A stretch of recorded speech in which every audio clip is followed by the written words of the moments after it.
Association is a non-profit, non-partisan independent research trust founded in 2012. It aims at promoting research and advancement of the youth of the country. It focuses on encouraging the exchange of ideas as well as providing resources for the young researchers in areas of economics, social sciences, history and law. This is carried out through an extensive and a rigorous mentorship program and institutional partnerships for training workshops and conferences with esteemed institutions across the world. Some of our recent flagship events include the University of Chicago's first Model United Nations in India 2014, the Summit on War and Politics in November 2016, the National Conference. This extends to a presence across social media with regular podcasts and research articles which cover both conversation and critiques. Today's panel discussion is aimed at bringing to you one such great conversation while addressing relevant issues. For the same purpose, we are honored to have amongst us two of the greatest personalities from the field of law, governance and policy making. Please join me in welcoming Dr. Subramanian Swamy and Mr. K.T.S Tulsi ji. I would like to request our President to escort me to the stage. And since 1994, has been President of Criminal Justice Society of India. He has argued the leading landmark cases both as a prosecutor and a defense counsel. We are privileged to have you, sir. Now I request our founding trustee, Nyoma Dhingra Rosrija, to facilitate our guest with token of appreciation and gratitude. I hope I am audible at the back and won't be using microphones. Good evening, Dr. Subramanian Swamy, Mr. K.T.S Tulsi, trustees of the Indian Youth Economic Association, revered guests, ladies and gentlemen. It is indeed an honor to welcome all of you here today and a privilege to serve as a moderator to such an eminent panel. Before I begin, on a lighter note, I must introduce certain restrictions that have been placed on us by the authority of the venue. We're not permitted debates. So this will be a discussion with replies from both sides. And we're also not permitted religious or political conversations, so we will focus only on legal, philosophical, historical, cultural, social, economic and policy-oriented issues. That's everything. As for the format of the discussion, we have a broad theme for the evening, and under that we will have some subtopics which we will be covering with both our guests. The moderator will be introducing these topics briefly for the benefit of the audience, followed by opening statements from both speakers and response and comments as they deem fit. Cutting to the chase, I shall begin with Orwell, who wrote in his renowned novel 1984 that he who controls the past controls the future, and he who controls the present controls the past. And that's the first topic, first subtopic for the evening, ladies and gentlemen, which is history textbooks. Now, there are some glaring errors in history textbooks, both for school students as well as those studying in colleges. And these are not restricted to mere factual inconsistencies or omissions, but also include a larger problem of opinionated commentaries. Right? One such example includes that of a leap taken by many historians to jump from the end of the Mughal rule directly to the beginning of the British rule, where almost a century of the Maratha dominion over the Indian subcontinent is completely erased.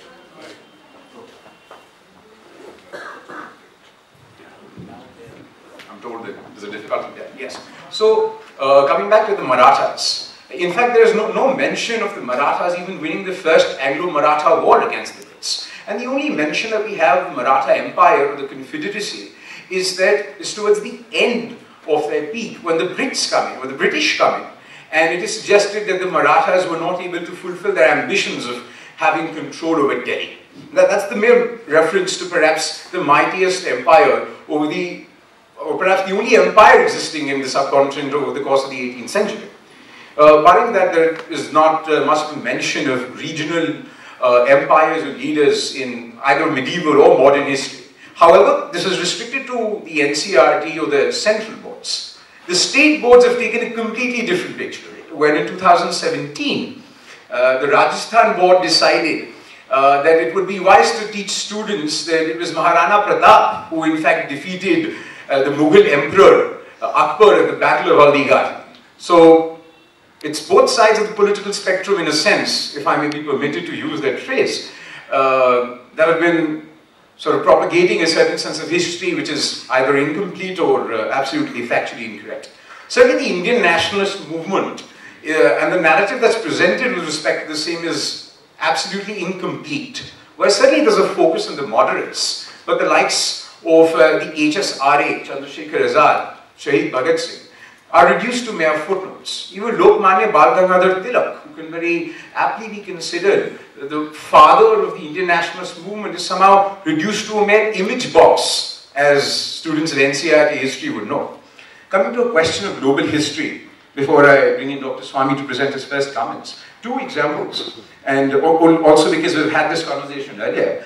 The senior history textbooks refer to Mao Zedong as, or Chairman Mao if I were to call him that, as a great emancipator of women, and in fact a founder of a new government and the new principles of democracy.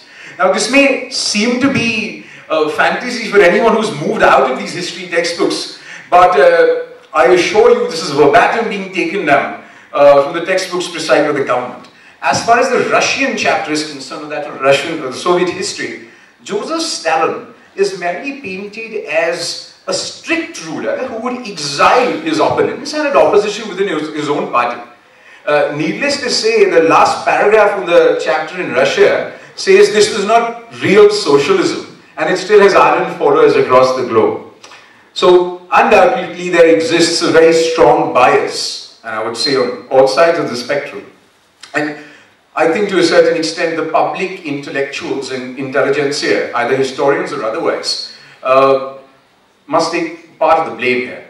And because they're not just shaping what the future generations are reading and thinking of our past, but also that they're shaping the public discourse in a manner that's driven by falsehoods. So, Dr. Swamy, does this need to be corrected? And if so, how do we correct this? Well, first I'll correct you. Sure. Gently. He said that the Marathas were the only empire we had. In the 18th century. Well, I then misheard you, but let me anyway add that the Vijayanagaram preceding it covered more area than the Mughals did. And it lasted longer than Akbar to Aurangzeb. Akbar to Aurangzeb were 150 years, whereas the Vijayanagaram Empire lasted 300 years. And there were others whom we don't even know existed. The Ahom dynasty in Assam. 6 times the Mughals tried to cross Assam and go into Burma. Brahmaputra, yeah. And they defeated them all 6 times. Nobody knows about them. And of course Guru Gobind Singh, he's not been given his due place. He broke the back of the Mughals actually. So I would say that this whole history needs to be rewritten. But our government makes the mistake of doing it through a committee, and committee, you know, if you ask a committee to design a horse, they will produce a camel. So therefore, we need to give it to somebody who is well versed in it and has no vested interest in the career interests of his, and that I could only think of a man like Rajiv Malhotra. They should invite him and tell him to resign. Now, certain are blaring flags which we must know. One, we are called Hindu because the Arabs couldn't pronounce Hindu. That's utter rubbish. Because in 700 BC, the Chinese dynasty called us Hindu-Go. And Hindu, according to Buddhist scholars in China, is a sandhi of 2 words, Himalaya He and Hindu Sagar Hindu. So the 2 of them put together was how India was called. Long before the Arabs came on the scene, the Chinese were calling Hindu. Even today, the official communication from the government of China to India calls us as Hindu. And I tell the communists, why can't you say, and because they say Hindu Go means Hindu Rashtra. The translation of Hindu Go is Hindu Rashtra or Hindu Nation. So the communists should not have any difficulty in calling ourselves Hindu Rashtra. So anyway, the issue is that that is a falsehood. Aryan Dravidian is a complete falsehood. There is no such thing as Aryan in any of our scriptures. It's only Arya. Arya means a civilized, an accomplished person. And Dravid is a word coined by Shankaracharya in his debate with Mandana Mishra. When he is asked by Mandana Mishra's wife, "Who are you?" he says, "I'm Dravida Shishu." He defines the Dravid is a sandhi of two words, tra and vid, which means three, where the three coasts meet. That is South India. So Dravid is a South Indian thing, but the British converted that into a racial thing and said that the whole of India was ruled by Dravids, and the Aryans came from Europe and crossed into Khyber Pass, through Khyber Pass came and drove the Dravidians south. There is no evidence whatsoever, and this bunkam is still being taught. So like that, same thing, 600 years of Mughal rule, I mean Islamic rule, I'll say, not Mughal. Mughal is a small part of that. And every place there was fighting, which is not recorded. I give you the example of Vijayanagar Empire. Fighting took place in every state. In fact, the first war that came was from the caliphates. And they came up to Sindh. There was Umar, who was their most fierce fighter. He went and conquered Europe and came. And then he said, "Now I'm going to go to India." He was met by the Gujarati princes and princelings and the Rajasthani, and he was defeated. I mean, his army was defeated in Sindh. No record of that. They say Saraswati is a mythical river. Well, in fact, you find now we have found Saraswati. It has gone underground. It's being dug up. So this is a long list, and this entire thing is in mind formation. That you are a nation who are constantly beaten and ruled from foreigners, by foreigners. That's the impression the British wanted to give. The British conquered our mind, and that brainwashing is still not being cleaned up. And that's why the writing of history books is necessary. By the way, he's one of the greatest lawyers we have. I'm no match for him. So, but at the same time, we've been friends for a long time. No, okay, I think this one, the mic works. Well, I'm wanting to discover the greatest thing about Indian civilization. And if we look at the reign of Mauryas, 136 years, Vaishnavas, 300 years, Guptas, 224 years, and then came the Mughals and all. Well, one of the things is that throughout the Indian rule, everybody in the society coexisted happily. That is secularism.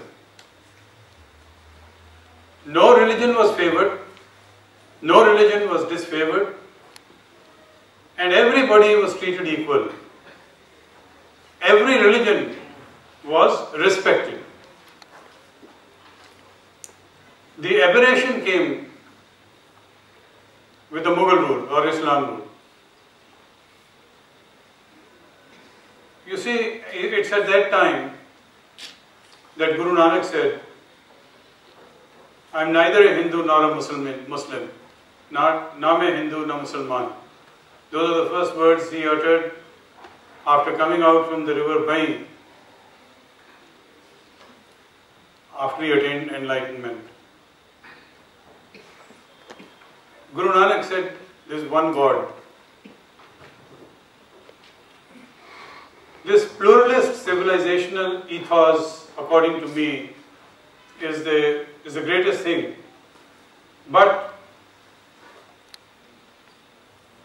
during Akbar, there was perhaps fusion and coexistence. But Jahangir, look at his cruelty.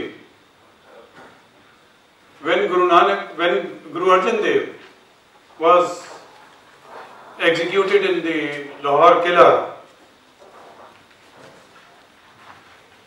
on 16th June 1606.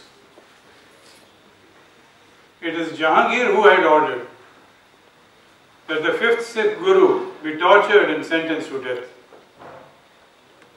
And it was extreme cruelty, was the manner they adopted to scare the Indian masses. They said that if you don't stop preaching the message of God, you will be killed. And then he was made to sit on a burning hot iron plate, tawa, and boiling hot sand and boiling hot water was poured over his head. It was for 5 days he suffered that, and then he is taken for a bath in the river. He entered the river, never to come out again. It is the martyrdom of Guru Arjan Dev Ji. In 1606, that till then the Sikhs never carried any weapons. It's after his martyrdom that Guru Har Gobind Sahib and then the other Gurus said that we'll have to raise arms to defend our faith, our freedom of faith. The other big example of the Muslim era is Guru Tegh Bahadur's martyrdom. It is in 1669 that hundreds of Hindu Pandits from Kashmir came to Guru Tegh Bahadur, where he was in Chak Nanki. Chak Nanki is the present Anandpur Sahib. They came there and they said that what do we do? We have been told to convert into Islam. And this was the order of Aurangzeb. The religious persecution in a large manner had started, and if you did not agree to converting yourself to Islam, you were beheaded. So Guru Tegh Bahadur, imagine the extent of cruelty. He was executed in Chandni Chowk, opposite the Kotwali. The first one to come to Guru Tegh Bahadur was Pandit Kirparam. At that time, when they narrated their tale, they said that what can be done? Guru Gobind Singh was only 9 years old at that time, and he said, you are a Guru, somebody will have to make a sacrifice. It is then that Guru Tegh Bahadur told the Pandits, you go and tell the Mughals that you will convert only if Guru Tegh Bahadur converts. It is then that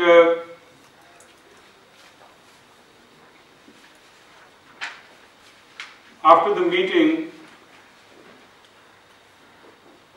it is the summer of 1675 when Guru Tegh Bahadur set out from Anandpur Sahib to Delhi,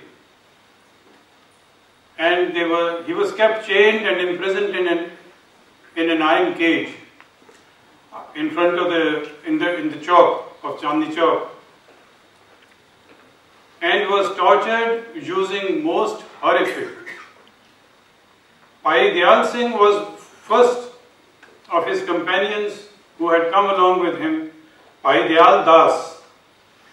He was made to sit in a boiling cauldron right in front of the Guru.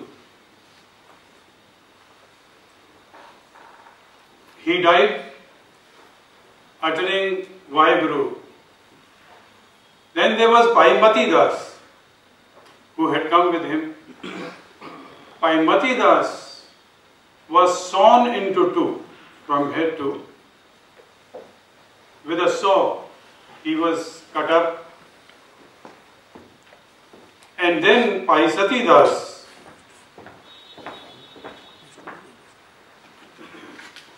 he was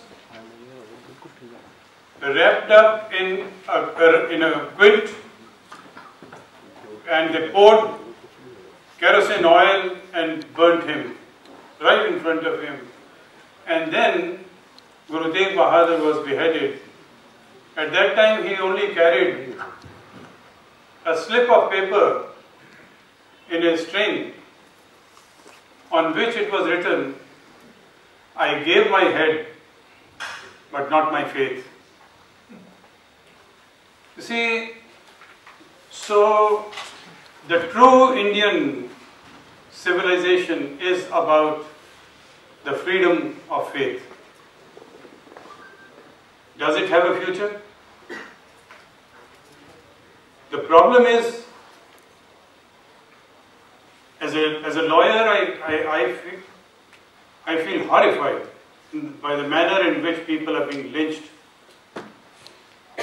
And they have complete freedom to do it in daylight, record it, that those videos will not be played, will not be proved in accordance with law, and everybody will be acquitted. But the Indian civilization is under threat. Its future uncertain. So, to answer this, the future of our past is uncertain.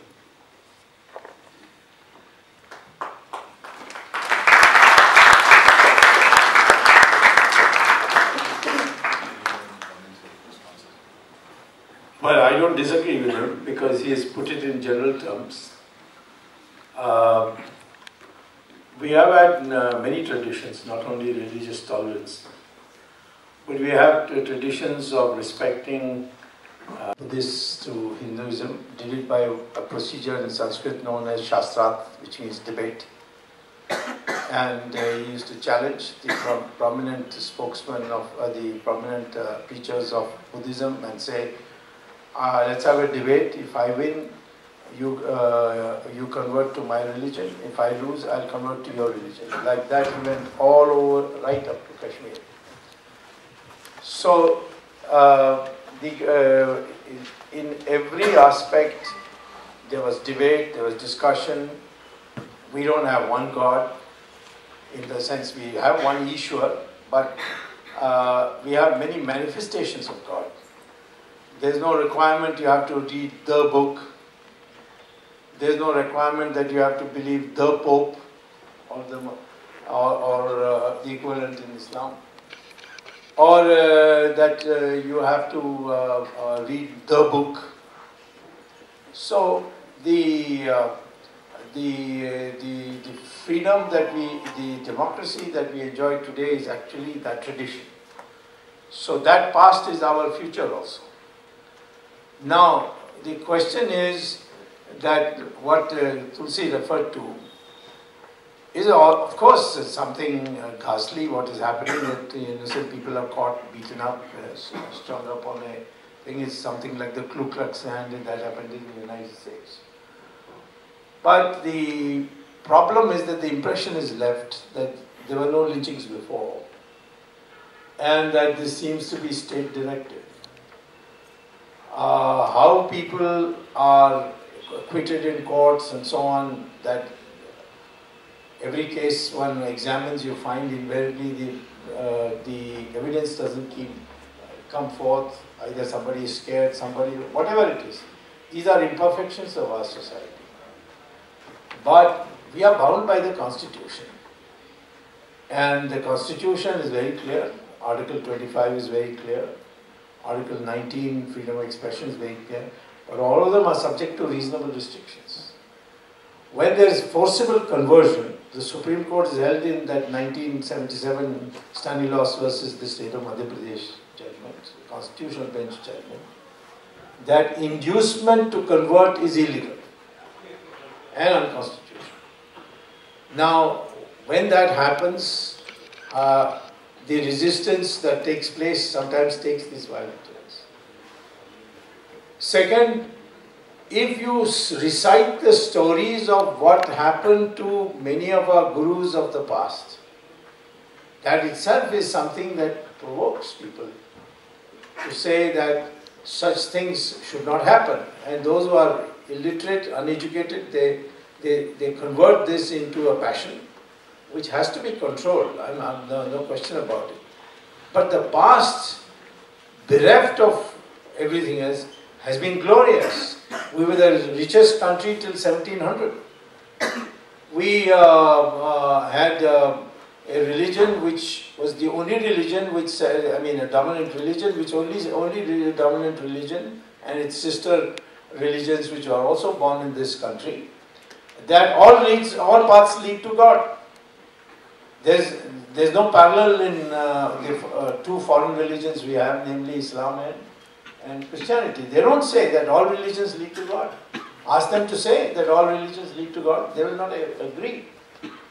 So, where the future, the benefit of the past will be for the future is when we imbibe these spirits which were there in the past. We have lost it somewhere in between. And therefore, I think one of the things that we started with, that our education, history, people should understand history and understand the true history. If you think that you are Aryans and Dravidians, there's bound to be conflict over two regions. And if, on the other hand, you say we are one people, now in Gita, Krishna says, this Varna system, this fourfold Varna system, which the liberals have got now diluted quite a bit, you know. For example, what I mean, Article 376, for example. Or 377. 377, excuse me. And so, I start on an agreement with you, but we are diverging now. I am in agreement with you that this was our tradition. And this tradition was interrupted for almost 1,000 years. It was not based on the people who believed in this kind of all paths lead to God. We are all one people. These are all ideas which got shelved during these 1,000 years. And the history that the British wrote actually divided us even more, even though we have so many languages. But the vocabulary is quite similar. Even Tamil, which had almost an independent growth along with Sanskrit, has 40% words in common with Sanskrit. They are Sanskrit words in my opinion, but once I had a debate with Mr. Karunanidhi on the purity of Tamil, and he insisted that Tamil has nothing to do with Sanskrit, which is what the British actually taught. All the missionaries who ran schools in Tamil Nadu taught that. Then I asked him, I have only one question to ask you. Tell me, is your name Karunanidhi a Sanskrit word or a Tamil word? And he couldn't answer. Because there is no word called Karuna in Tamil except Karuna. 40% of the words in any dictionary of Tamil to Hindi or Tamil to English to show that they are Sanskrit words in common. And the Constitution under Article 351 and 340, they say two things. That Hindi shall be the linked language between states, but its vocabulary shall be drawn from Sanskrit. And the script will be Devanagari. So in the diversity, we created a unity. In the multivarious gods, we created one God, Ishwar. And consequently, the search for how to find commonality in these differences. is what our past is. And that is what we should today understand. It is not, we are not going for homogeneity, but we are going for harmony. And that we have different beliefs, we have different people, different culture, different celebrations, but the core is the same.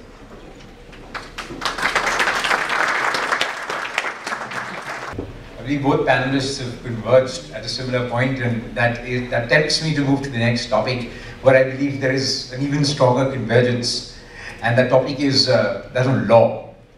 Now, the law, since Hammurabi wrote his code, has been an instrument of protecting tradition, because essentially it's based on precedent, and it has been a force of preserving social order.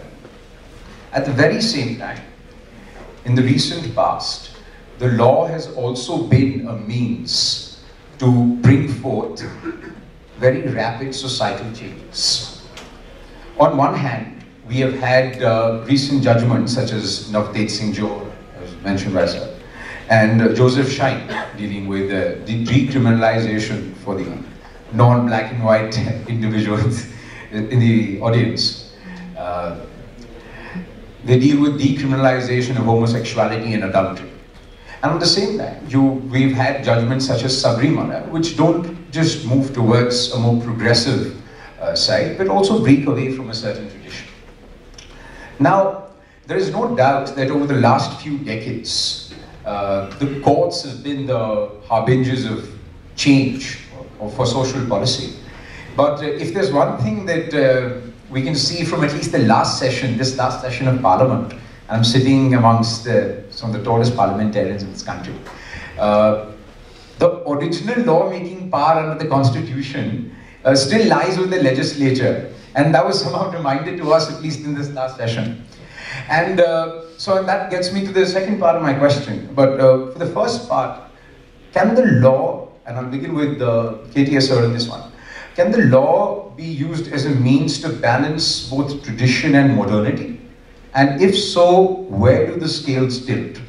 Now, as far as the second part of my question is concerned, there can be two approaches to this. First, that the courts are a bringer of change, and the parliament and the executive can be seen as the organ of state that looks at preserving tradition. Or on the other end, we have the parliament, which is experimenting with new ideas, such as many of the laws passed this session. And it is the courts that preserve that tradition. So which of the two seem a more likely future, and if the law at large so can be seen as a balancing figure for both modernity and tradition? I think that we've had very prolific legislature. We make so many laws, and once the law is made, we forget about them, because then enforcement is someone else's responsibility. And all our laws turn into paper tigers because there is no enforcement. Gandhiji was able to sell the idea of untouchability, sati.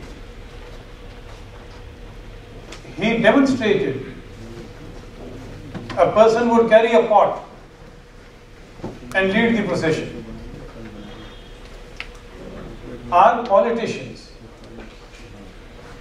are unable to provide leadership to the masses by living in the manner in which Gandhiji lived. He was an extremely successful barrister, gave up everything and lived like the poorest of this country. It's the same hypocrisy that happens in the law. We made Dowry Prohibition Act, and dowry is still flourishing. It is, if it is used, it is more used in misuse, by implicating everybody. That's because the politicians fail to set an example of austere living. They did not become an example for people to follow by not indulging in giving or taking of dowry. It's the most shameful aspect of India that every 61 minutes a girl is being killed somewhere or the other in this country. She is being killed in merciless manner in her own house, burnt alive, and the incidence is only increasing, and still we are howling that no, it should be made a bailable offense. There is no empathy. God, it was short-lived, and that is why we could use it in Punjab. And if there is any successful implementation of law, it's Tata in Punjab. Punjab was considered to be a hopeless case, which had gone out of the control of India. It's now very much an integral and very endearing part of the country. We need to see that social evils don't evaporate merely by making a law. When corruption increases, we say increase the sentence, reverse the burden of proof, make bail impossible. And when you make such laws, there is gross misuse, and as a result the laws fall into disrepute. We fail not in the making of laws, we fail in the department of enforcement, and the corruption is so widespread. Prevention of Corruption Act is not going to help by itself. It has to be enforced dispassionately, with an equal hand. It's not that 20 legislators who are also facing serious trial in serious cases, they come join the ruling party and all their sins are washed off. We won't be able to. We're making a mockery of the law. Enforcement of laws is expected to improve with technology. Technology being deployed, we hope that conviction rate will go up, and then there will be greater compliance of the laws. But the human integrity of us Indians is fixed. Well,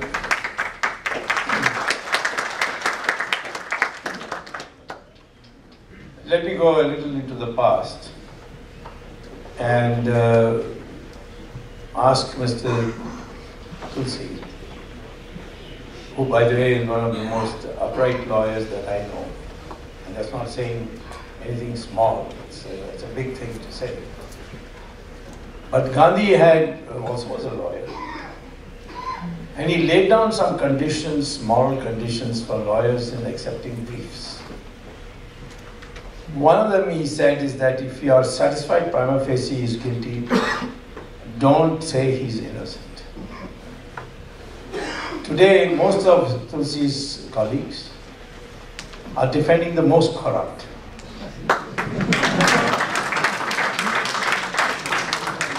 And most of their arguments are based on lies, which they expect to be contradictory. So I would say that the curative for this is to learn from the past, when Sardar Patel, who also gave up his flourishing practice, these persons who became national leaders, they propagated this idea that lawyers must, they will have to take the the case of anybody who comes to them, but they need not plead that they are innocent and use their superior position against a poor public prosecutor who is underpaid and defeat him in court. And therefore, I would say that this is something that requires a great deal of attention, which if we want to bring, because we have had traditions. In fact, you see, the Sanskrit scholars have produced a court logic which is different from the Western logic that we use in our courts. And this has not been developed. But the concept of proof, the limits to which the courts can go, these are circumscribed by certain moral principles. And that has to come. And that can only come not by making laws, but by actually making morality as a virtue that should be practiced.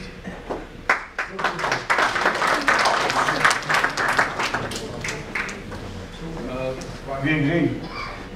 I think that's the best part. Very often in discussions or perhaps in debates, we don't lead to a point where we can synthesize what both point parties are saying. But I think the best part about a discussion, as the venue permits, is that we're moving towards a convergence.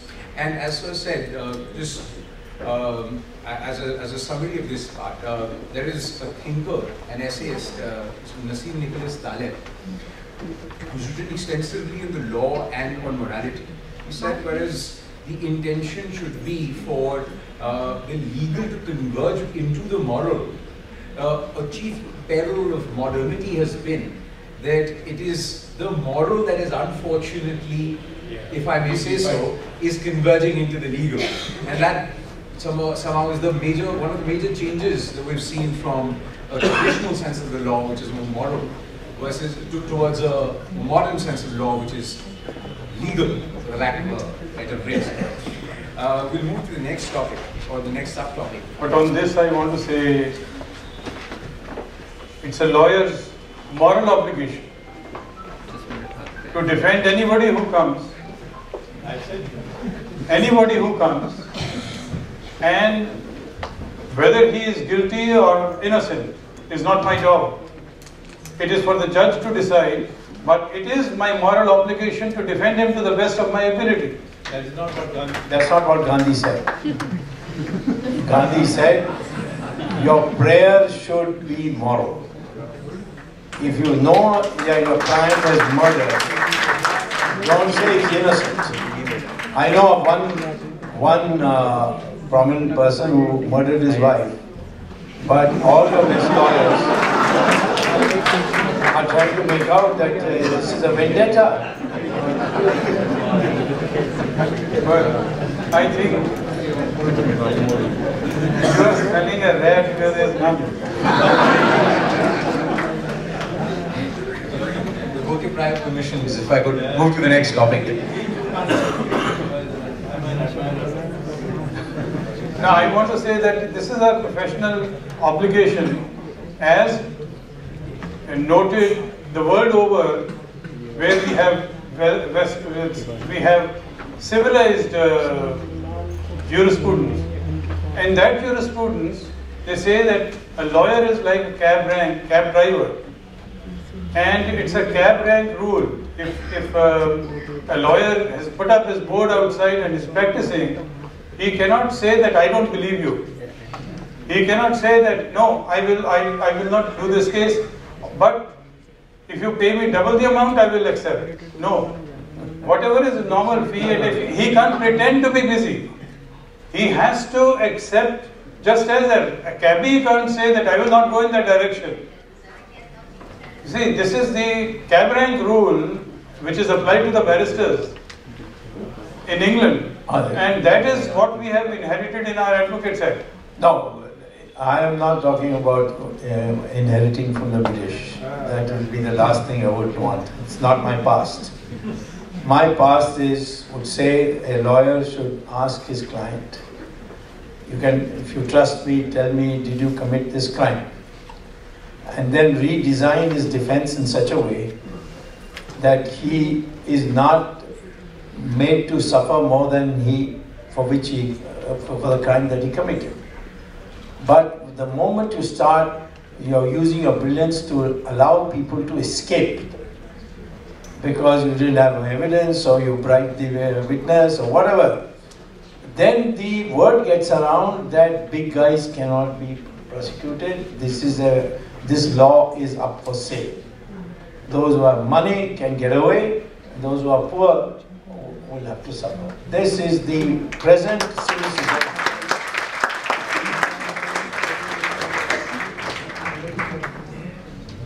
That we move to the next topic, and from the law we move to economics. So the dismal signs of IYEA. In declining, again, in deciding a possible economic future, the larger theme that we'll discuss is if we must also go back to the past. So, in a sense, if we go back to the Arthashastra, so Kautilya or Chanakya does not advocate extremely high taxation. And he says, at that time, what the monetarists and the Austrians said, the Chinese as well, though socialism is a modern concept, if one may, and our largest neighbors have adopted what they call the variant to that with Chinese characteristics. So what if we were to adopt a path with capitalism with Indian characteristics, which focuses on the humane, the ethical, and the cultural side? I understand. First of all, I don't believe in income tax at all. I want it abolished.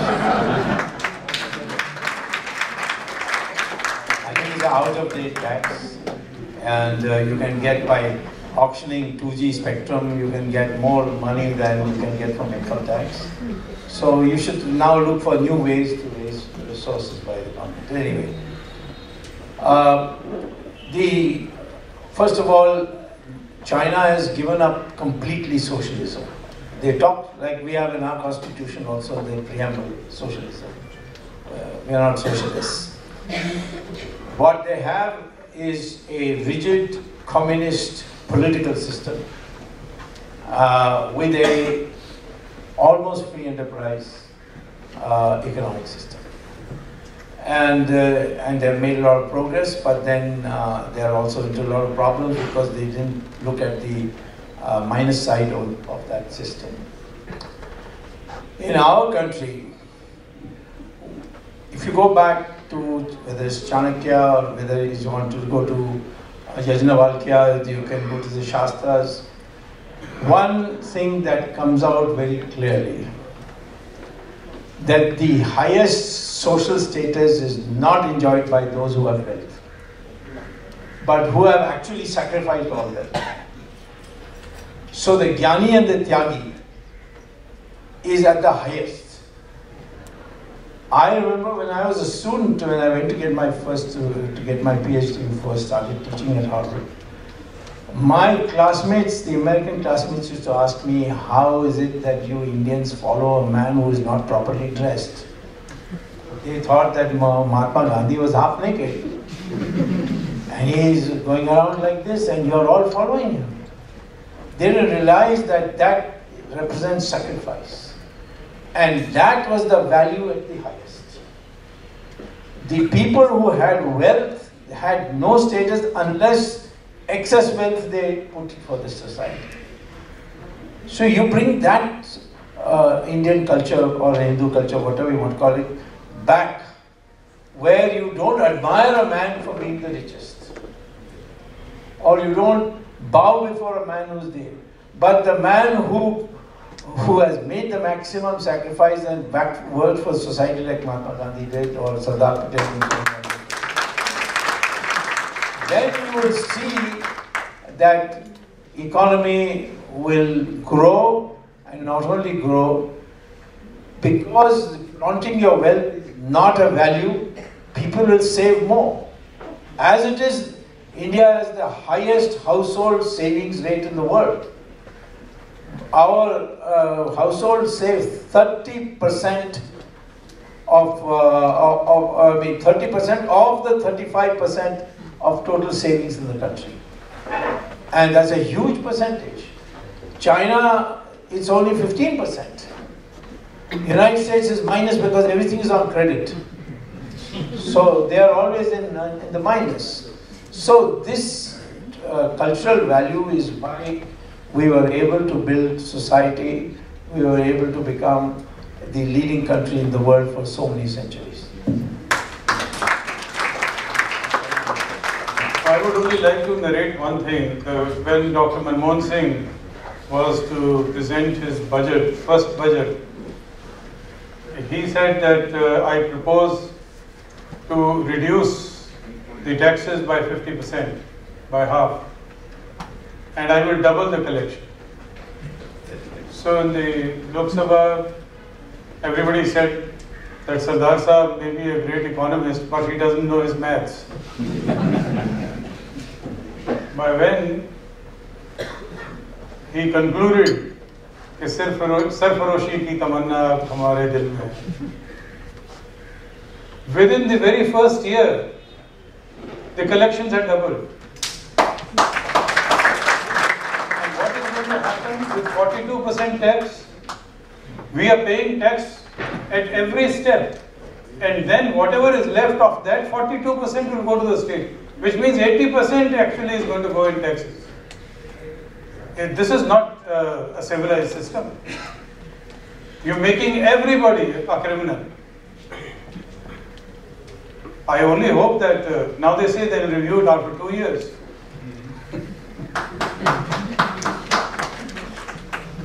So, now with respect to, as the think papers call them, the booster shots to the economy, the government very recently introduced certain very excessive measures on businesses and then rolled them back, which is now being celebrated as a stimulus, if one may be permitted to call it that. Is this the best shot we have? As much as we would, and as I can see from the audience, everyone would want the Income Tax Act to be abolished, but that will be met with a very strong opposition from bureaucracy and those who want a larger welfare state or a larger state at large. So how do we deal with such opposition? First of all, I'm a total critic of the economic policy of our government. So I'm the wrong man to ask about the government. And my book is coming out, it's being released next month, which I called Reset, how to regain our economic development, accelerated economic development. I think the main problem is the lack of understanding of the complex character of the economic system. I had this problem with this Reserve Bank governor called Raghuram Rajan, whom I finally successfully sent him home. He went on raising the interest rate, saying controlling inflation is top priority. Now, the United States President made the same kind of mistake in 1925 when he said, when he called his economists, and who had by then were still living in the past of what was called as classical economics, and John Maynard Keynes' macroeconomics had not come as a field. He said to his economists, I've got an election coming in 1 year. There's too much unemployment, tell me what's the best way to reduce it. So the economists unanimously said, wage rates because of collective bargaining of the unions has become too high. And therefore people are not hiring people. So get it reduced. Makes a lot of sense in a very narrow vision or one dimension. But when the president persuaded the trade unions to accept a 10% cut, he found within 1 year unemployment actually has increased. The reason was that when you cut the wages, you cut purchasing power. And purchasing power cut means demand goes down. And so those companies on the balance all shut down, and that led to unemployment. Same thing with this Raghuram Rajan.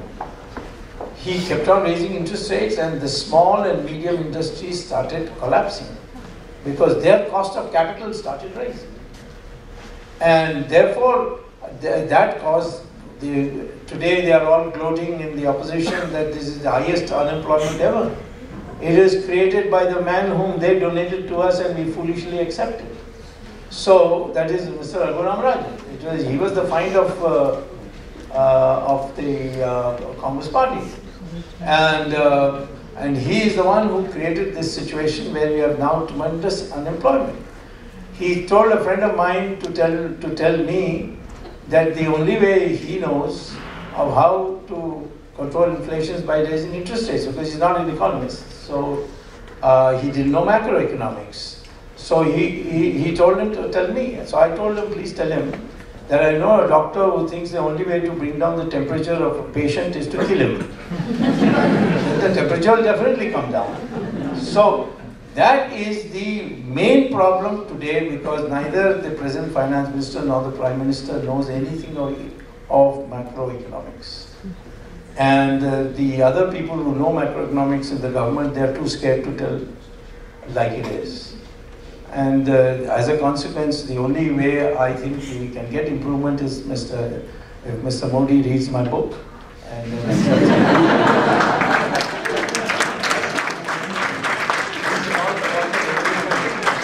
Dr. Swamy will be made the finance minister. That will scare a lot of people.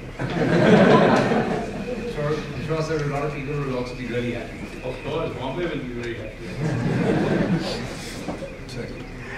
Now moving to the next topic, and now this is moving a bit away from a more substantive or a focus towards relevant contemporary issues to a more conceptual discussion. Now this is about the Lindy effect, and the Lindy effect. So the Lindy effect is a concept as per which if something has been around for longer, it is more likely to be around for that much longer. Some examples, if I may pull them up: gold, grandmother's advice, classical stories, old books, religious texts.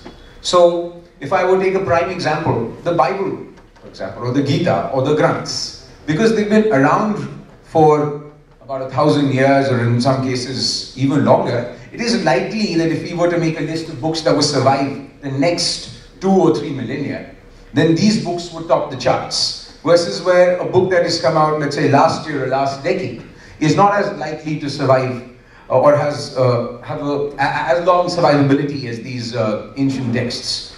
Now, changes that are brought in society often provide a lot of benefits, but we must also take into account the pace of these changes. We cannot usher into change for the sake of change, which would then lead to the benefits of the lock-ins that we've received from implementing earlier changes in social policy, which will be completely evaporated. Evolution requires slow change, and at the same time it requires keeping in those traits which have made our survival possible. Now, keeping that background of the Lindy effect in mind, I want to introduce another concept of revolutions and focus that on the Indian context. As it happens to be the case, every time I've had a discussion with Dr. Swamy, revolutions do seem to pop up. Last time we were at the NCLT conference, there was a discussion of revolution there as well. So I'm going to present two models of revolutions. One being the French Revolution, which is based on abstract notions focused towards ushering into modernity and destroying all traditional institutions. And as it happened to be the case, again, the perils of modernity, we'll wait for those. So, but as it happened to be the case, ultimately the French Revolution sort of turned in itself and it went back to the ancient regime. And the other model, that of the American Revolution, if I may call it that, was a revolution carried out against the British to go back to a traditional model of, in the sense that the Americans lower taxation and economic freedom versus the tariffs placed by the British government. So both in the context of our independence in 1947, and perhaps if we were to have a different point of view for certain changes being brought about since perhaps post-2014, what do you think is an apt Indian model? in terms of if at all we were to say that us as Indians have revolutionary instincts, and if at all the idea of that is Lindi in its effect. Well, first I must begin with the definition of an Indian. And I go back to 1977.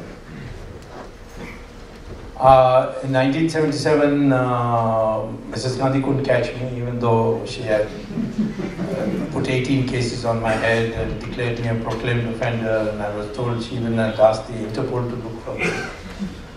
But I obliged her by coming back from America, walking into Parliament, making a speech and disappearing. If they were so incompetent they couldn't catch me inside Parliament, they could catch me outside Parliament. But when I went back to America, and within a short time, Mrs. Gandhi herself told me later, because of my showing that grip on India is nowhere, that a man who had so many cases in his head could come from America, go into Parliament, make a speech and disappear. She felt that she had lost control, and therefore she thought that she would go for elections, and given the opposition was mostly in jail, had no money, no nothing, and so she thought she'd have an easy time. And at that time, the Americans told me one thing interesting: don't go back, because she's going to win. So I said, well, you know, after all these things that she has done, put so many people in jail, do you think that she should win? This is not a question of should, but just take this fact. Look at the illiteracy in your country. It has to be the educated people who know the value of democracy, and their stomachs must be full. The poor, illiterate, empty stomach, you think they're going to vote for democracy? Well, when the results came out, I found that the educated, well-fed South Indians all voted for Mrs. Gandhi. But the uneducated, illiterate, empty stomach, UP wala, Bihar wala, they wiped her out. They even defeated her. That is revolution. And that brings you back to what you need in this country. Those values which are ancient values, where we believed in freedom of expression, where we argued our differences. These are more likely to be seen in our uneducated population than those who have come through the British English educational system, who think that, they think what the West wants us to think. So I have asked so many political scientists, what is the explanation? And this argument that South didn't have any excesses or emergence, all rubbish, because I know how many Vidyarthi Parishad boys in Bangalore and on Andhra, how brutally they were treated, how many were arrested. So the core value of our society has to be evoked. Number one, we are a society which has forever believed in decentralization. And Chanakya said very clearly, there will be 1,000 Janapadas, and that would mean about 300 states by present reckoning. So the country becomes, all the states become smaller and smaller and smaller.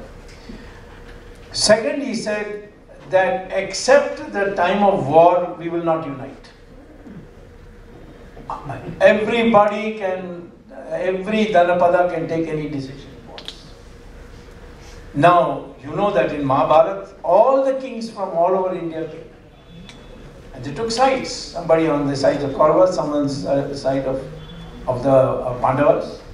Only one king was neutral, and that was the Travancore king, who said that I don't want to see brothers killing each other, so I'll cook for both. So he set up those terms, because our system of fighting was, you fight in the battlefield, in an open Maidan. In the night time, go and sleep in your tent. That was the concept of our war, which had to change after Muhammad Ghori came to our country. So, therefore, the decentralization of power is an essential principle for motivating Indians. Second thing is, you can't force an Indian. He may become quiet, he may become passive, but he's not going to be with you. So any coercive measure, whether it's in the form of taxes or the question of do's and don'ts, Indians are going to find a way to get around it. And they are so smart that they get around anything.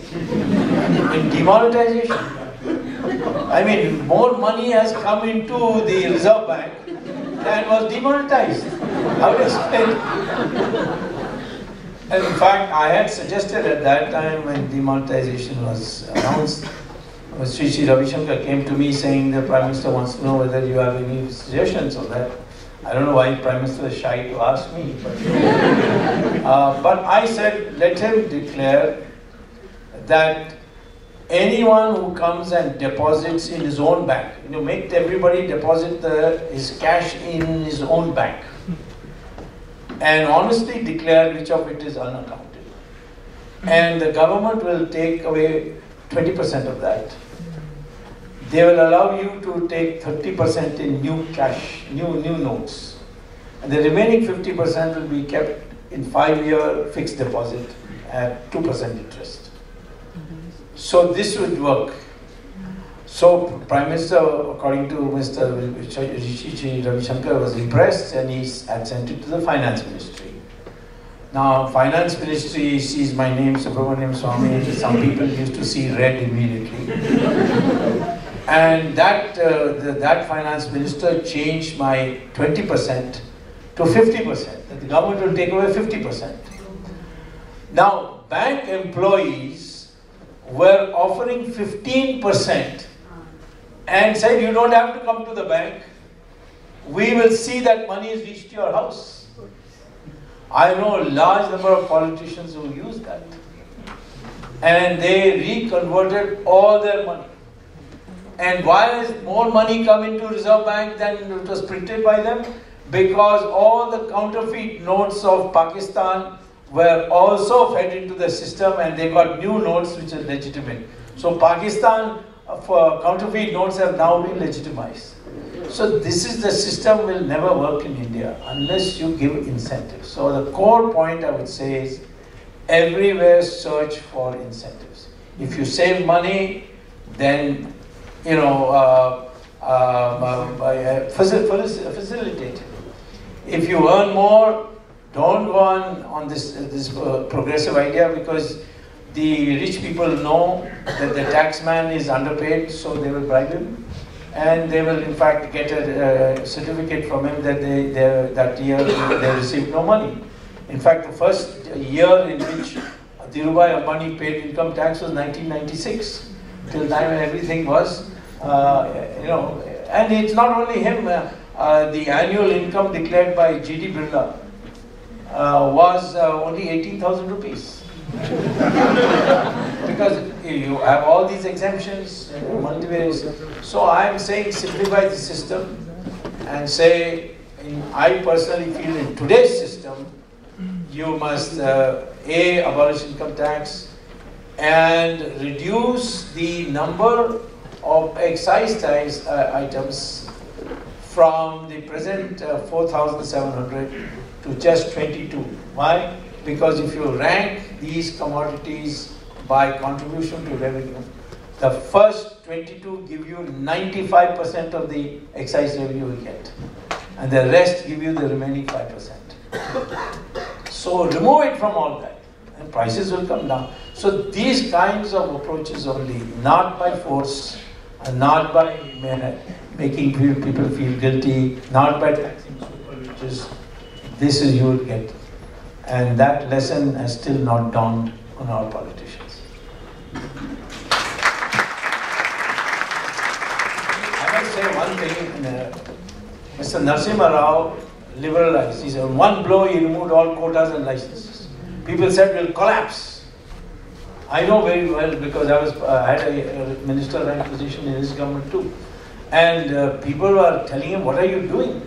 There were bureaucrats who told Narasimha Rao, no businessman will now come to meet you because he doesn't need to meet you.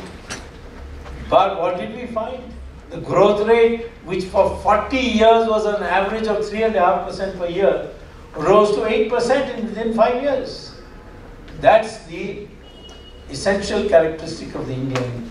You give him an incentive, he'll do. He's a patriotic person, he'll do. But if you force him, he's got a brain by which he knows how to get around.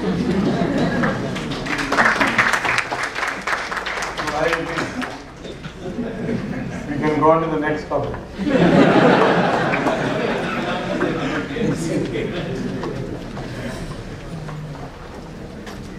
So, before I move to Clash of Civilizations, Dr. Swamy is brought to the point of education. This side. Private as well layers to use the mic. So, yes, if you look at both private and public education, subsidized education, both seem to be in shambles. On one end, on the subsidized, the public education side, there's hardly any education that's happening. Right? We don't see teachers in colleges, we don't see students in classes, and while we see both appearing from time to time, there's hardly any academic discussion. It's perhaps either just reading of the textbook or worse, preparing for an exam. As far as the private education is concerned, first, many Indians cannot afford it, whether parents or students. Cost is certainly an issue. And secondly, on one end, left unchecked, the curriculum or the content created by these private universities either borders on ideological indoctrination, right? Where in one case, if I may be permitted to bring this up, a preschool dealing with children ranging from 3 years to 4 years was teaching children about Frida Kahlo, the Mexican painter and activist, and about multiculturalism. So, sure, I mean, that can bring up and we can discuss that, but 3 and 4-year-old children is not the right sort of audience for that. But that is the private education that is being brought forth. I will not get into specific examples with respect to private education. But lastly, on the end, we also see both in public and in private, there seems to be a group of individuals or certain students who wish to, for the lack of a better phrase, take up arms, if I may say so.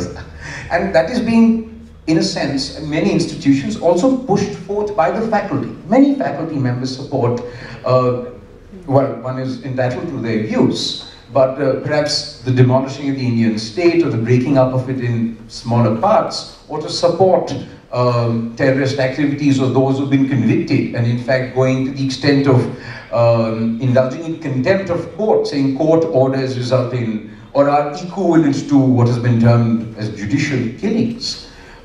This sort of an environment cannot possibly be healthy, set in education model. In the midst of all this, if you were to go back to the past, many are now looking at homeschooling as an option akin to the older gurukuls.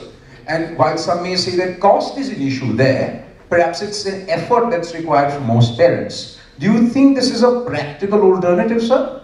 And then K.T.S, sir? Certainly. Well, I am a believer in the Indian system of education. I went to a government school, my mother was a teacher, and we had to mug up the tables that you have to do in any case, anywhere in the world perhaps. But I think the instruction, the respect that we had for our teachers, and the extent to which they took interest in our growth is missing even in private institutions. And I think primary school education is most important. And after that, when the foundation is laid, I would rather that the students who are educated in England, in India, I would invariably like to associate with them, give them internships, or be my chamber members. But I am not a votary of the Western education because that's devoid of values. And in any case, the moral values in the West have broken down. Not that we are anyway superior, but we are perhaps hurtling down the hill at double speed. I don't know when we are going to be able to stem the rot. I was not in agreement with the Right to Education Act of Kapil Sibal, where they said that there will be no exams till the age of 10. Well, in India, we have to be more competitive, and that's why Indian students are so much brighter, and they fare so well when they go at the world stage. I am a votary for the traditional Indian system of education. Well, start with this comment that Indians are so bright. Ambedkar came from a Mahar community, which was a very oppressed scheduled caste community. But he had a teacher, in fact, Ambedkar's name was Bhimrao Mahar. His teacher's name was Ambedkar. And this was told to me by Ambedkar's second wife after the first one had died. He had married again. And she was with me in the Janata, and she contested the election too. So she told me that his teacher told him that you are a very bright boy, but you will face a lot of discrimination, so you change your name from Mahar to Ambedkar. That's how he got the name Ambedkar. That's what she told me, and I've checked around and nobody has been able to contradict it. He went to Columbia University in 1916 and got a PhD in economics. And then he went to London School and got a DSc in economics. Another thesis he wrote and got the Doctor of Science. And then he got his law degree, and he came back to India and he was the chairman of the drafting committee of the Constitution. Now, so therefore in Indian, and I've maintained this, genetically we are all the same. There is no difference because DNA says we are all the same. I have challenged Owaisi many times, come with me at the most famous microbiological laboratories in Hyderabad, it's your hometown, let's go and test our DNA. And I tell you that you are not a descendant of Korean Ghazni, you are a descendant of the same people that I am a descendant of. So that's why Indians uniformly do excellent in America. Now, what is the American situation? I agree with him, it's a one-dimensional education, but what I found is how is it that Harvard, Columbia, Stanford, these are doing so well? And the state universities in America are not doing so well, which are amply funded, they are not doing so well. So what was the difference? Yes, these are private universities, but they are not private in our sense. Harvard, Columbia, Pennsylvania, University of Pennsylvania, Stanford, etc. They are all institutions started by the alumni of that institution and continue to be financed by that institution. Yes, scholarships, the Americans, if they wanted some, when they were going for the moon, they gave special scholarships, so on, the National Science Foundation, so on. But the fact is that the university was entirely managed by the alumni. Now in India, no alumni looks back at his university. And it's basically people with money who are running it, and they are running it like a business. And so you will not get the kind of excellence that you see in America unless you have people who have pride in their institutions, they want it to rise, and that's the only alumni can do. So the first change I would do is tell all alumni, if you are running a company, no taxes on you, whatever you spend for the institution. Those kind of incentives you have to pay. Second is, the Gurukul system had this personal attention. And we need such a large number of universities that anybody can get admission. But we don't have teachers to back it. So first reform that has to be done is the teaching community, which had the highest respect socially in those days. that has to be restored. It was there even 100 years ago, but over the years it has declined. And the third thing that we have to teach our students is all Indians are risk averse. Everybody plays safe. When I once went to the IIM Ahmedabad, after the lecture we had dinner and I asked the students, what are you going to do? Each one of them said, I'm going to go to Thompson & Thompson, I'm going to go to this consulting company, whatever it's called, Pricewaterhouse, whatever. These kinds of things. I said, don't you want to start an industry or a new way like Bill Gates did, created Microsoft? I said, no, that's risky, I will not be able to do it. Indians are systematically risk averse, and this is the consequence of these 1,000 years. We were not like that before. And that's why so many discoveries and inventions were there in the days by then contemporary scientists were number one. So I will think that the Indians must be taught how to take risk. And if you want to take risk, then you must know how to avoid stress, because risk produces stress. And today, even in American corporations, they are teaching several aspects of Bhagavad Gita, where Lord says that you have only right for action. The result I will decide. And this is one way of avoiding stress, that if you do badly, you blame it on Krishna. Say, I'm fine. I did my best, but this Krishna didn't do his job. So that removes stress. So in India, people are so frightened to fail. And I'm telling you, there's no bigger educator than failure. You fail once and then you try again, you do 10 times better. So these are some of the attitudinal things which are inherited from British rule, which wanted to create only babus who played safe and went to office and served the British masters. That has to change, and then we'll see our education system. The Indians can do so well in the United States. Why can't they do so well here? Because the whole climate is different. It doesn't encourage an individual to stand on his own feet. Thank you very much.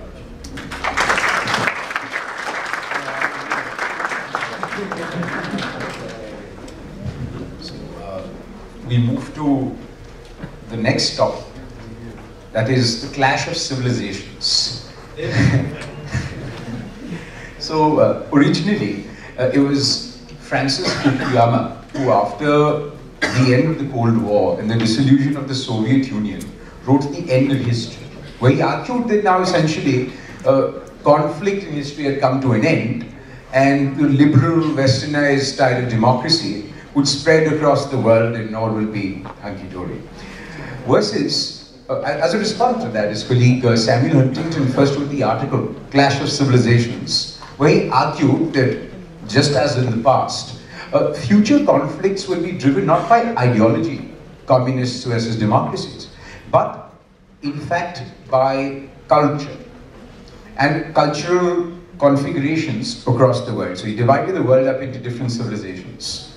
The Christian or the Protestant civilizations, the Eastern Orthodox, the Islamic civilization, the Chinese and the Japanese civilizations, and he categorized the India, not just India, but including Nepal and certain neighbors, as the Hindu civilization. These words, Huntington's words. Now, if we were to develop this concept further, first of all, I mean, most of his predictions have been largely true as opposed to Fukuyama's, because we see a US intervention in the Middle East, we've seen Russia intervening in Ukraine, but now this was meant as an international relations theory. If we were to sort of bring it down on a domestic level, and because India has also been described as a multi-civilizational state in a certain sense, if at all we were to accept that. So on that end, if we were not to accept that, we could also argue that on one end, it could be taken down, or the concept of clash of civilizations could be brought down on a domestic level, and the same principles could be applied.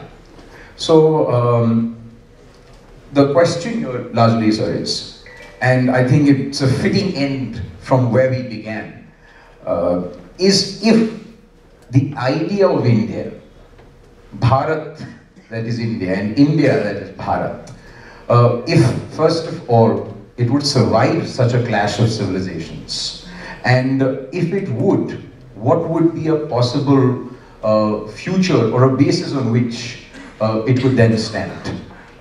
So, would you like to go first? You see, about clash of civilizations, I can only talk about the recent, the last 20 years or so, where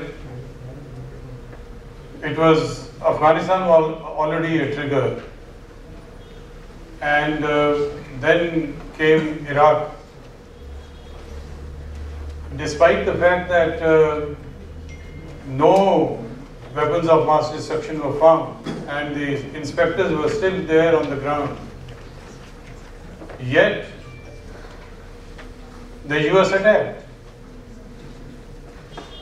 That also has triggered or intensified the clash of civilizations.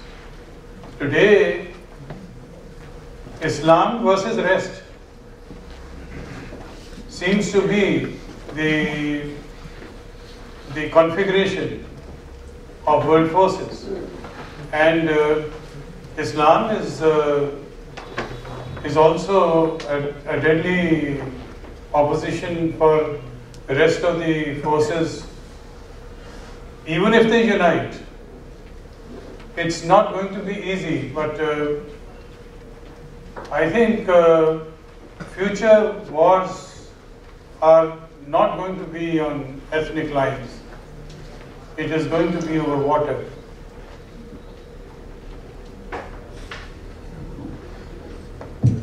Well, yes, if we don't do anything about water, we want that much I'll agree, but there's desalination of seawater. There'll never be a shortage of water, according to me. So all you have to do is learn from the Israelis and desalinate your seawater. There will be absolutely no problem at all.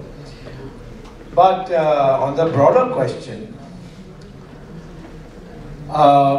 first of all, we have in India still not a clear idea as what is our civilization. But slowly we are learning, not ourselves, but by the acceptance of some of the things of our past civilization by the West. Yoga, for example. When I was a college student, we used to snigger at yoga. And what is this, all this twisting around and all that? Yeah, people can't believe it, but I'm talking about the late 50s, when in school people used to sneer at yoga. Then came this meditation. And Mahesh Yogi came to Harvard when I was at Harvard. And the Americans were lapping it up where the Indians were sneering away. Because we were brought up by the convent or the British or the English system. And today, it's spreading all over the world. I mean, in a secular way. That is, the meditation is taken as a secular concept. In 2009, you can get this out of Google, the editor of Newsweek, American magazine, wrote an editorial column in the Newsweek saying, now we are all Hindus. And when you read it, she says, most people in the United States are so fed up with the high cost of burying, they will think that cremation is the solution. And then they are now convinced that family is the solution for stress. So I mean, she mentions about 10 things which are intrinsically Indian, and she says that more and more people are beginning to. They are saying it's not necessary go to churches, you can pray in your own house, which is also. So therefore, I would say that many of the things in our past, we have to learn. The one big thing you have to learn is, in future, artificial intelligence is going to increasingly use Sanskrit. And you want to know this, you can go to Google and type NASA and Sanskrit, and they'll give you a whole literature why NASA has decided that artificial intelligence, the storing of knowledge in computers, which is essential for a computer, for a robot to act on, has to be in Sanskrit, because that's the one language where there's no, which will not confuse the computer. Otherwise, PUT put in English and BUT but. So English has been ruled out. The French, of course, is impossible. I think the robots will all go crazy if you give instructions in French. So this is now accepted. What is more even surprising is if you type St. James School or St. John's School, London, and Sanskrit, you will find that in these two schools, which is an all-white school, it's a public school, that means it's a restricted entry for the elite. The principal is on record saying that I have made it a rule that all children between the ages of 6 and 11 will recite half an hour of Sanskrit shlokas every morning. Then Google it. And I went there to that school and I interacted with the administrator of the school, couldn't meet the principal.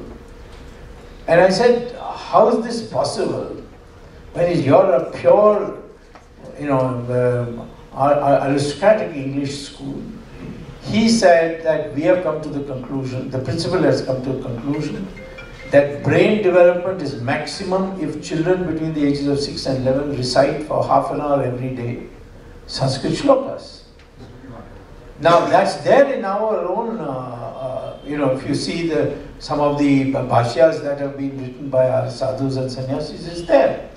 And that's why we believe that when you meditate in the morning, you are actually trying to activate the neural Wi-Fi in your brain to connect with the cosmos, because now it is increasingly thought that cosmos has all kinds of waves, because now it's believable because the cell phone, nobody could imagine 25 years ago that there was something called cell phone which now you can't live without, that kind of essentiality has come.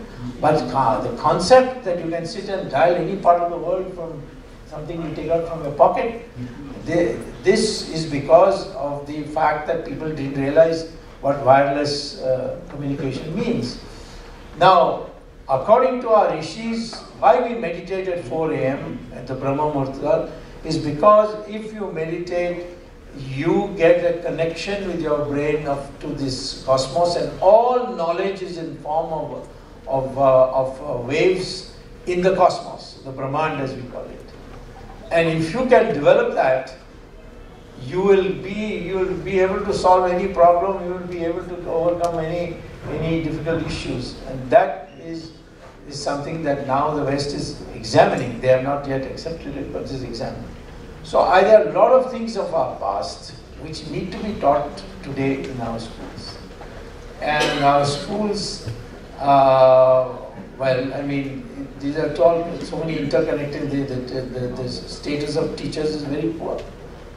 And going to be a teacher is not a very big thing. Going to a multinational corporation is a much bigger thing. Even in villages people celebrate. But to go to be a teacher is no more a fashion. It's no more a elite form of behavior. So all those values have to be brought back. Only then we can be prepared. As far as the clash of civilizations is concerned, we are the only country having been invaded and ruled by Islamic and Christian forces.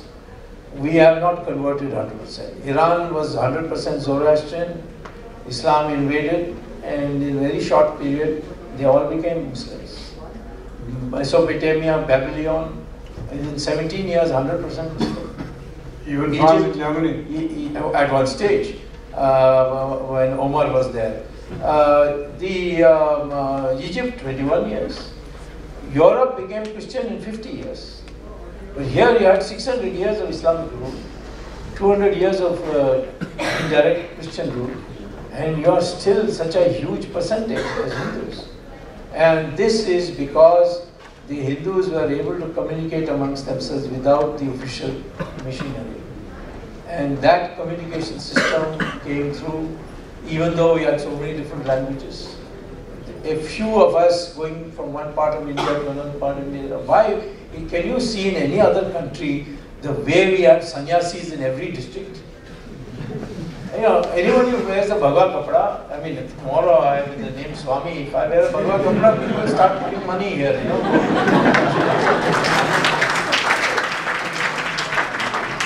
You will not find this in any other country. Whereas, you know, every district, and there are people who are Gyanis in every part. I mean, there may be fakes also, but there are large number of Gyanis. This Apple, it was Niram Kori Baba or something his name was. Neem Karoli Baba. He threw an apple at him when he saw him. And that was half eaten. That's why the apple has that symbol. And from a vagabond, he became a genius. And you have other examples.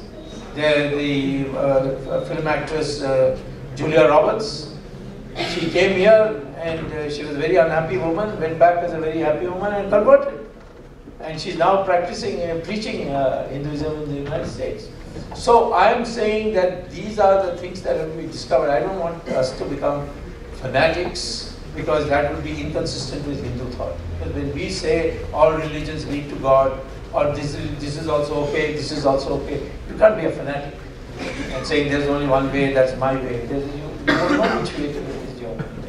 So that teaching is an essential part, and I don't think we have to bond with any other force in the world. India has survived the major challenge. I mean, he didn't mention it, he mentioned Guru Tegh Bahadur's sacrifice, but what Guru Gobind Singh did, I mean, it's done there in the history books. In fact, why did the Sardars all being made fun of by the British calling 12 baje? Because at 12 o'clock midnight, you would raid the Islamic, these Bachas and rescue the women. And that was how it was converted into a joke, 12 baje. But that is because the British wanted to demean it. But these are the things which have not been taught, and I think we have no fear at all of a clash of civilization. If we are confronted, we'll win.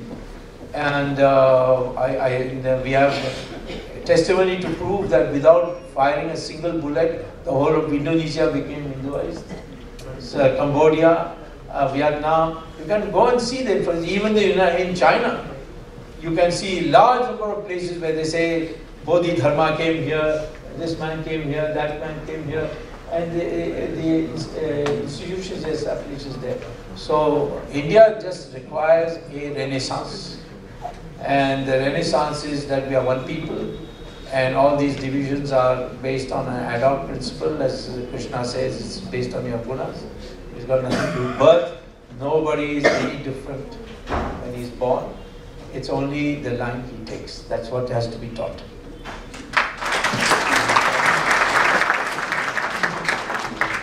Totally agree.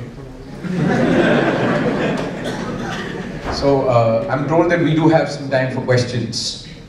Yes. So yes, we have had submissions 5 days in advance of printed question sets being emailed to us. We have the first question from Mr. Raj Bajaj.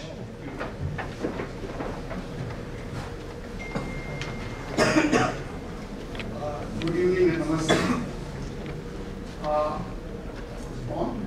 Yeah. Okay. First and foremost, artists, congratulations to both the luminaries. You see, you are very eloquently addressed subject.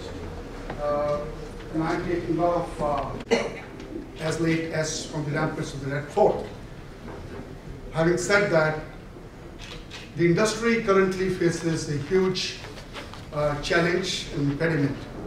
And we have tried to reach out to the government, but unfortunately our cause, you see, has not been understood properly by either the GST Council or anybody in the government.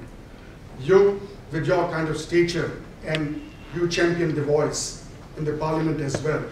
I'm sure our case could be advocated very strongly if you are able to have a synopsis of your book taken on to the government. Because currently the GST at which we all, for the House, just to know that the tourism product is so very heavily taxed that we are currently paying 33% on tax. So I think there's no rational when countries like Southeast Asia or the OECD countries, which are pitched and benchmarked at 5 to 7%, and we nearly get 1% of the tourist arrivals in those countries. You see the case of countries like Spain, 25% of its income is into the corpus or in the treasury or exchequer is derived out of tourism. So I think there's a lot of radical changes this country needs to do if you really want to have a global leadership of economic level. My second part of the question, you see, is addressed to Mr. Tulsi. Sir, centuries ago, India was considered the land of the golden bird. But when we look into the fabric of our society, at large we see there are things like we raise our eyebrows on corruption, intolerance, unemployment, and above all, there's total lack of morality in the diaspora of the public. How do we do, and what processes we need to do, a kind of a surgical correction of the whole process, and what measures we need to do as a nation to take it forward so that youngsters like Ajay and the youth of tomorrow can really see Ram Rajya coming forward. Thank you.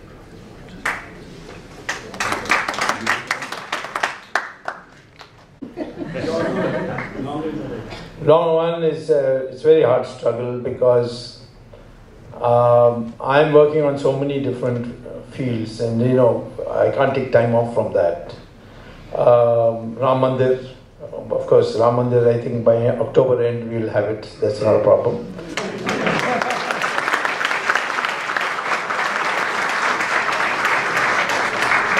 I'm hope to send many people to jail during this coming 6-7 months.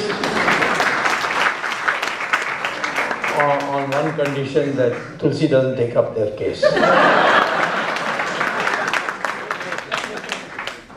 So, therefore, to me, to pull out from that and go for your bigger problem, which is a turf war,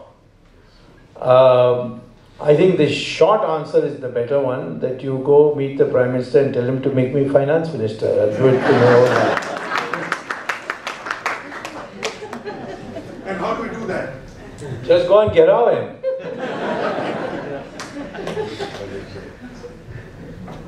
We're talking about crisis of morality. The crisis of morality is a crisis for the entire civilization, all countries. If we say that there is any better morality in the Western world, it's all wrong. So, the crisis of morality is more likely to be cured by us through our Indian ethos. And hopefully things can improve, but only in that way. We can't ape the West. Even the modern education is merely aping. We are not concentrating on our own strengths. So I think that we need to find the answers for our problems instead of just copying someone. That's what I think.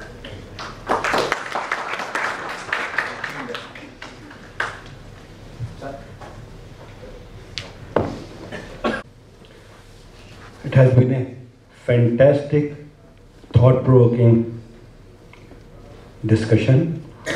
I am Rajneesh Verma, an IT professional and a social activist. So I have two questions, one on the past and other one on the future. As repeated over here, Why was India always ruled by one or the other for thousands of years?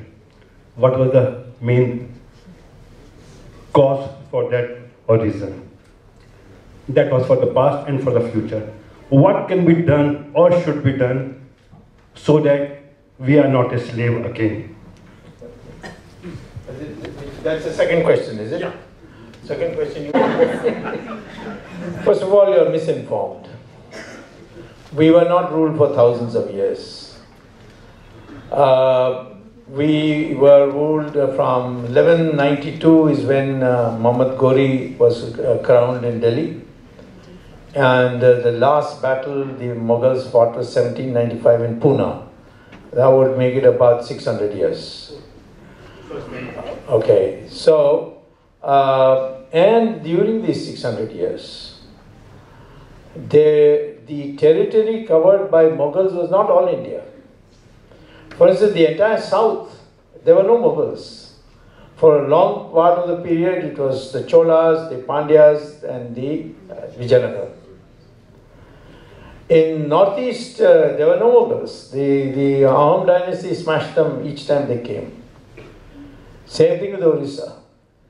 So, the Mughals' rule was in the Hindi belt.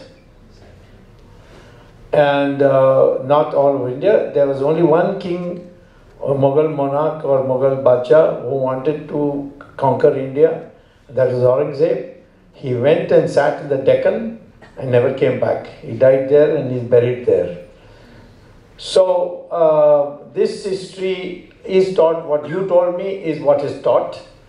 And this is one of the things that debilitates our mind, that we think we are inferior people, that anybody came from outside and ruled us.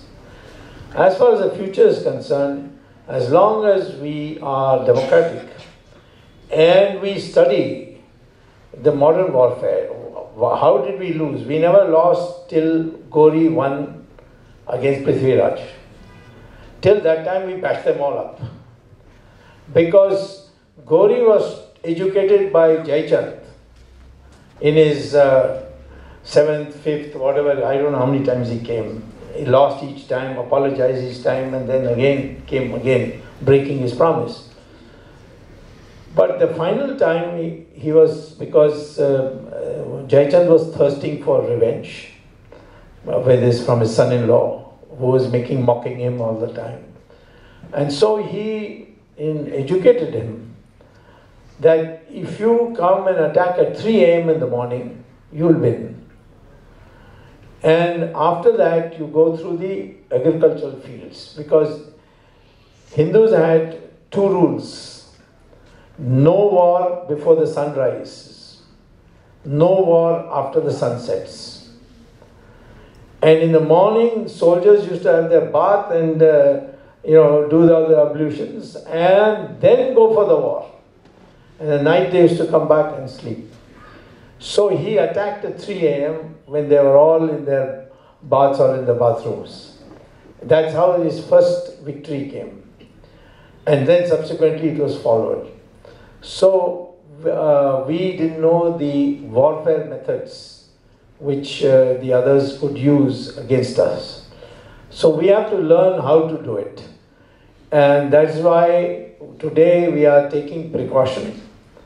This whole this very brave step that the Prime Minister took on 370, which is now going to be converted into further victory of rescuing the rest of what the Pakistanis call as Azad Kashmir and I call as Ghulam Kashmir or POK. You get it back. And it's possible that the Americans who want us to take over Afghanistan, we could make a deal with them that POK, as it is today and future part of Kashmir, has a border with Afghanistan. And the only way we can save the Americans in Afghanistan is if we have a border with Afghanistan. We can't go around and land in Afghanistan. So these are some of the things that we are doing. I certainly think that the recent events have demonstrated to almost every country that India is no more a pushover. So your fear about the future you can relax on that. No, you have already answered both. I know your mind, that's why.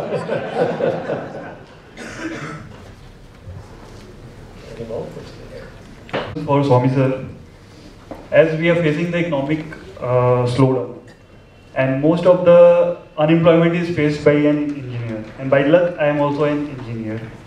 So whether you will going to give the blueprint what you have done in 1991 in P.V. Narasimha Rao committee, and I would like to add one question.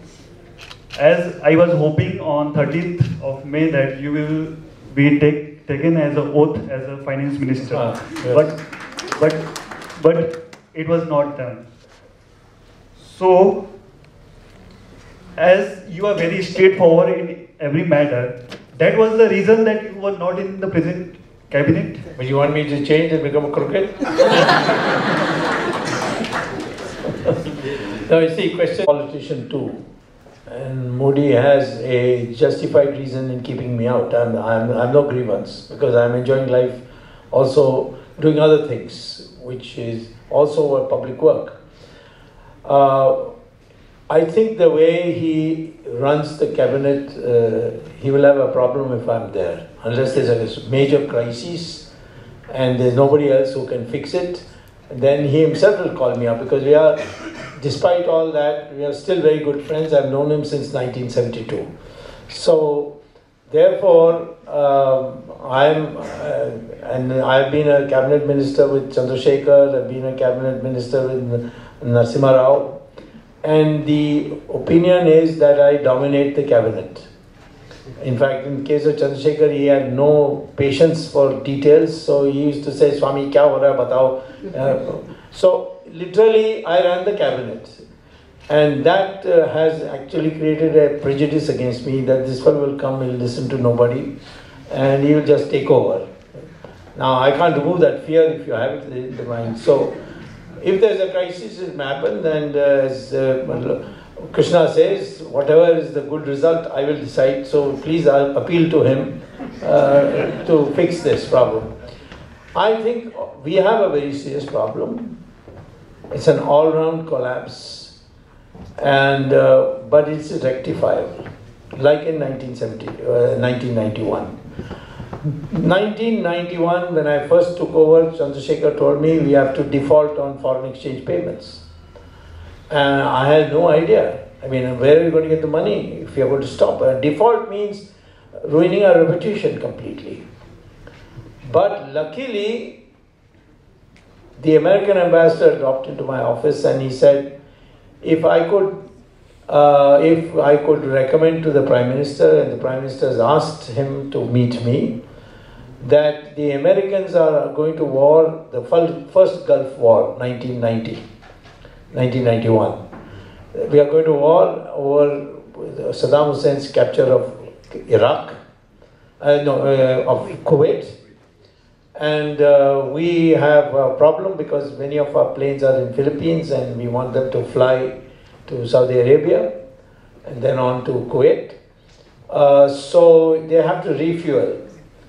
Whether you will allow us to refuel in India, and of course they knew that I was different from the past. I didn't believe in the Soviet Union or any of them, and we had spent many years living in America.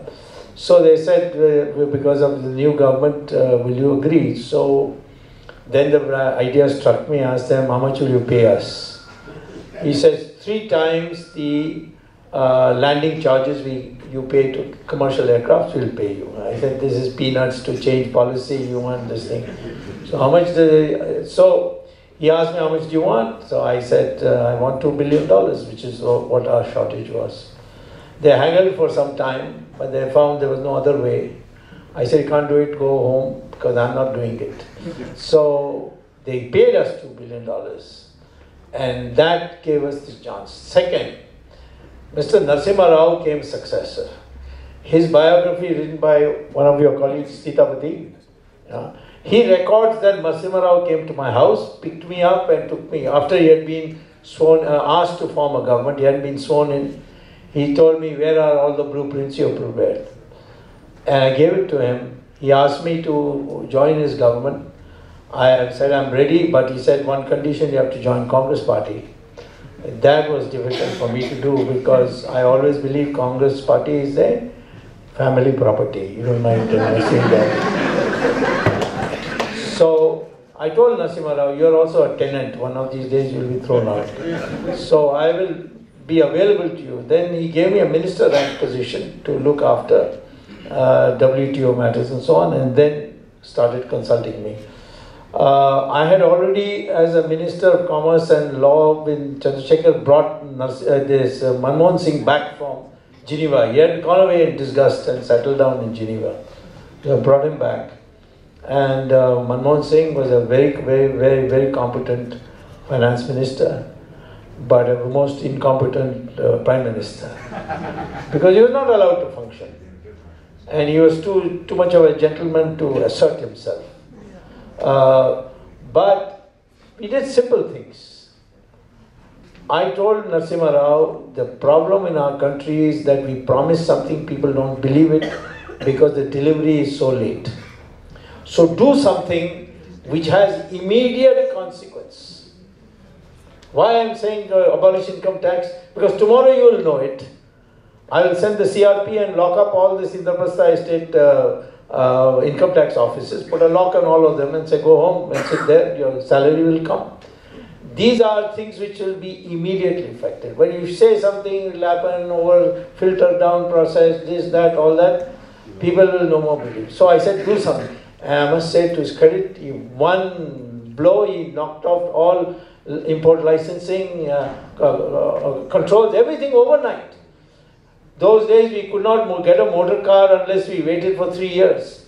And you got only one car called Hindustan Motors car, you know. In no time the country was having now, how many varieties? I mean, people are such big traffic jams because of that. So I am saying that there are methods to solve this problem, and they should be done in such a way that people become enthused by it. Then the people will do the rest. And then the economy will start. But this question of forcing the people, super rich, okay, put tax on them, this thing, then somebody came the other day from Barmer to tell me, ye kya hai GST? I said, kyun? He said, कहते form भरो और uplift करो, क्या uplift करो? वहाँ तो बिजली भी नहीं है, हम कहाँ से uplift करेंगे?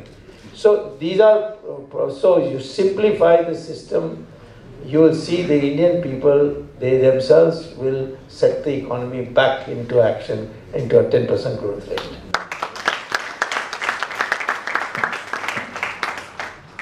Sir?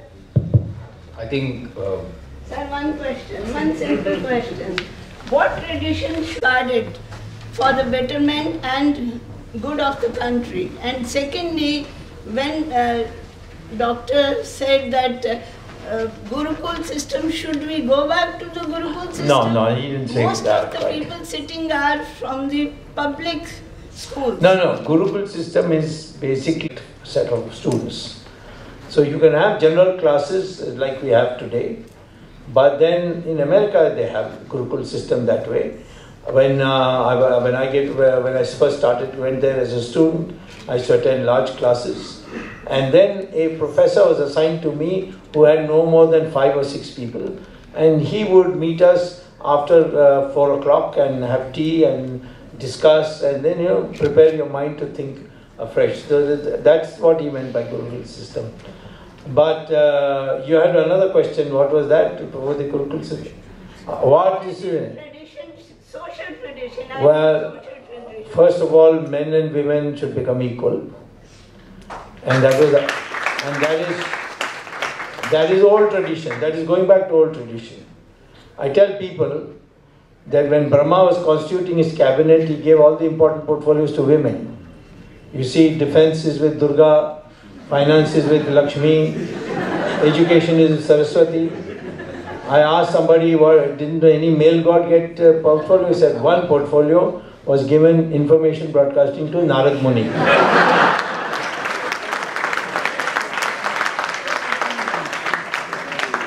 We went to war because Draupadi said, I will not rest till you people go to war and avenge what happened to me. And same thing with Sita.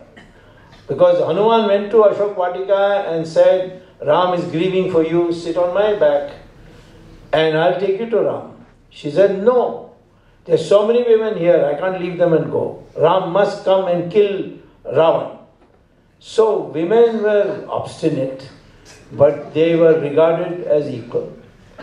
And even when Ram had to part with her, and that's a false story spread that he sent her away, she insisted on going, and that had a reason back from the time when they first got married. But that's a long story, I won't go into it. But when she went away, he made a statue of her, and whenever he sat on the throne, he put the statue next to him. And he always remembered her throughout. Women had that kind of status. As mothers, as sisters, as wives. That has to be reserved, because today, women, people are frightened to have, female children. So, in fact, look at in Haryana, what a difference there is between girls and boys born after those who people go to abortion. So, therefore, I think the restoration of women's dignity, I would say, it has a huge effect on the society. And it should be done in a way by which everybody will start complying. The second thing is, the family system is cracking up, and we must now reforge it. I've learned from America that the reason why our society is so stable and why the Americans admire the Indians, that despite all the poverty, people are cheerful, is because of the family system. So these are two things which we must now nourish and put it in a new format.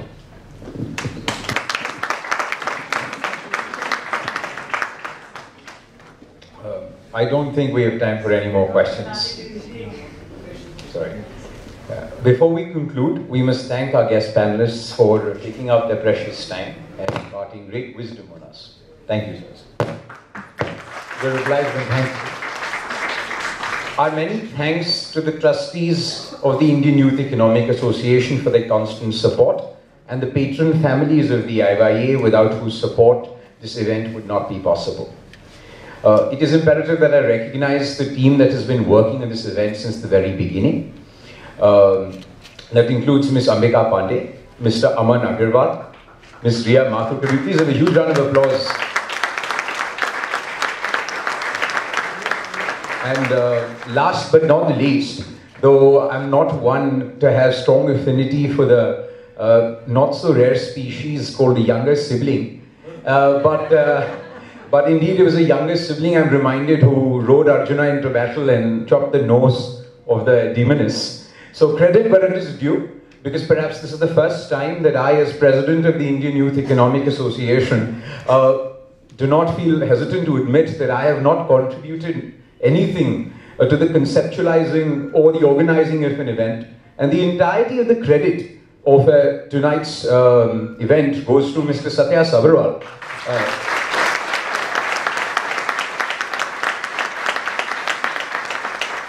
And before I end, most certainly, I must thank all of you for being such a beautiful and a patient audience in the evening.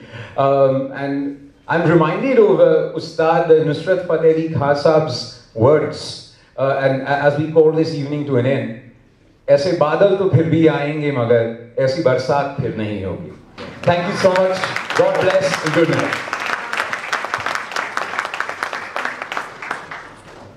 I would like to request all of you to kindly rise for the national anthem. I believe we have provision to play for that. I would like to thank the chair for conducting the program very well. Thank you so much.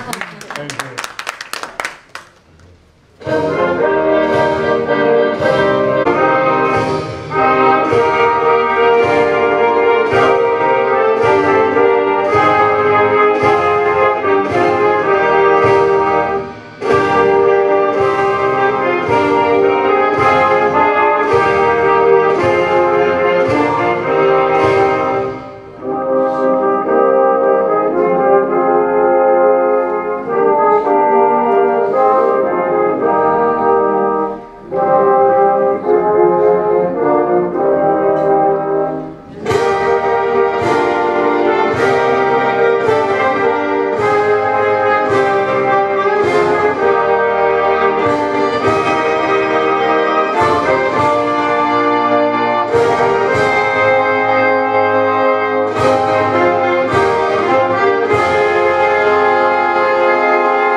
लगता वो इसके वास्ते इश्क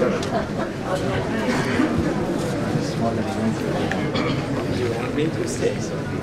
Are you sure? Yes, sir. Actually, I've got a meeting with Gadkari. It's going to be difficult for me to stay.